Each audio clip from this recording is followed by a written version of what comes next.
Relation and function के इस lecture में अब हम लोग को फ्रैक्शनल इक्वेशन के बारे में पढ़ना है। जैसे यदि fractional part of x is equal to 2 दिया हो या कोई भी वैल्यू दिया हो तो उसको कैसे सॉल्व करेंगे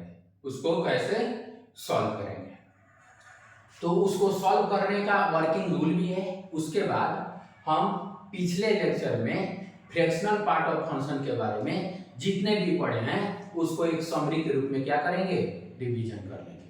तो सबसे पहले हम क्या करते हैं, इस समरी को रिवीजन करते हैं, उसके बाद वर्किंग रूल देखेंगे और इस वर्किंग रूल के तहत इस सवाल को सॉल्व करेंगे। तो सबसे पहले हम क्या करते हैं, हम जानते हैं कि fractional part of x is equal to x minus greatest integer of x के बराबर होता है, पहला बात। दूसरा बात, फ्रैक्शनल पार्ट ऑफ x का मान close interval 0 to open interval 1 के बीच में होता है। तीसरी बात, if x belonging to close interval 0 to 1 open interval then fractional part of x के बराबर होता है। कहने का मतलब यदि फ्रैक्शनल पार्ट ऑफ 0.3 हो तो इसका वैल्यू क्या हो जाएगा, 0.3, क्योंकि 0.3 जो है belongs to close interval 0 to open interval 1। ठीक, अगला, यदि फ्रैक्शनल पार्ट के अंदर और कोई भी इंटीजर आ जाए तो उसका वैल्यू क्या हो जाएगा, 0 हो जाएगा। उसके फ्रैक्शनल पार्ट का मान क्या हो जाएगा, 0 हो जाएगा। तीसरी बात, fractional part of x plus any integer, तो क्या हो जाता है, इंटीजर गायब हो जाता है और x क्या हो जाता है, बच जाता है। इसके पहले लेक्चर में हम पढ़े थे कि fractional part of x plus 2 is equal to fractional part of x, और इस प्रॉपर्टी को क्या किए थे, प्रूफ भी किए थे। अब हम लोग को क्या करना है, इन सवालों को क्या करना है, सॉल्व करना है।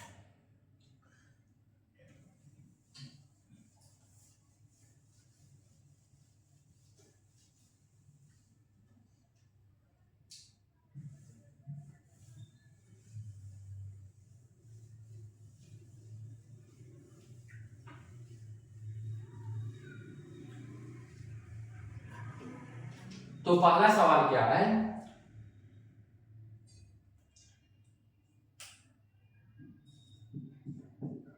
Fractional part of x is equal to 2।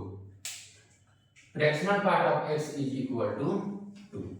तो हम जानते हैं कि फ्रैक्शनल पार्ट ऑफ x का मान ऑलवेज ओपन क्लोज 0 से ओपन 1 के बीच होता है।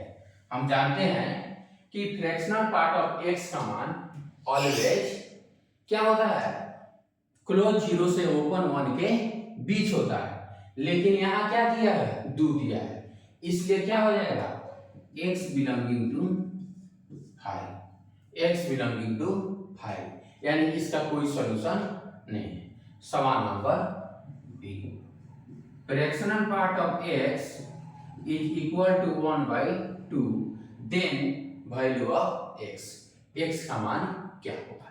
तो if fractional part of x given, how to find x, then पहला स्टेप क्या है, लिखना है fractional part of x is equal to x minus greatest integer of x।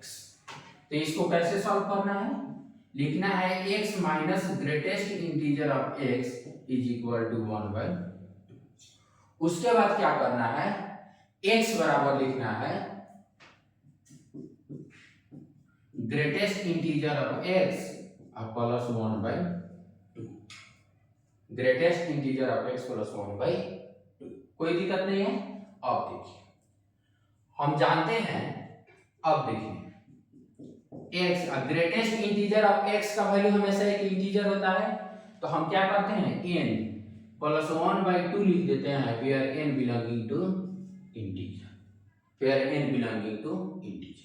तो x का मान क्या आ गया, n plus 1/2 where n belonging to integer, और यहाँ n का इनफाइनाइटली वैल्यू पॉसिबल है, यानी इन्फिनिटली वैल्यू क्या है, पॉसिबल है, बहुत सारा वैल्यू पॉसिबल है। कोई भी इंटीजर ले लीजिए, कोई भी इंटीजर प्लस 1/2 करेंगे और इसको फ्रैक्शनल पार्ट के अंदर रखेंगे तो उसका मान क्या आएगा, यानी 1/2 आएगा। क्या आएगा, 1/2 आएगा। तो x बराबर n plus 1/2 where n belonging to integer. इसका n क्या हो गया, आंसर हो गया। सवाल number C, x fractional part of x is equal to 1/3। तो इसको भी ऐसे सॉल्व कर सकते हैं, x minus greatest integer of x is equal to 1/3, x is equal to greatest integer of x plus 1/3।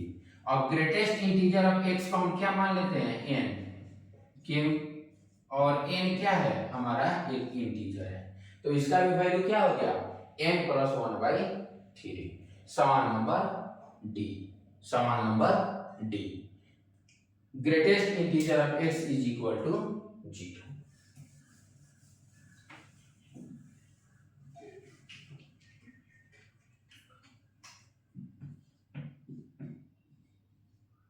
Fractional part of x is equal to 0, तो क्या हो जाएगा, x minus greatest integer of x is equal to 0, तो हो जाएगा x plus greatest integer of x plus 0, x is equal to n plus 0 where n belonging to any integer, where n belonging to any integer.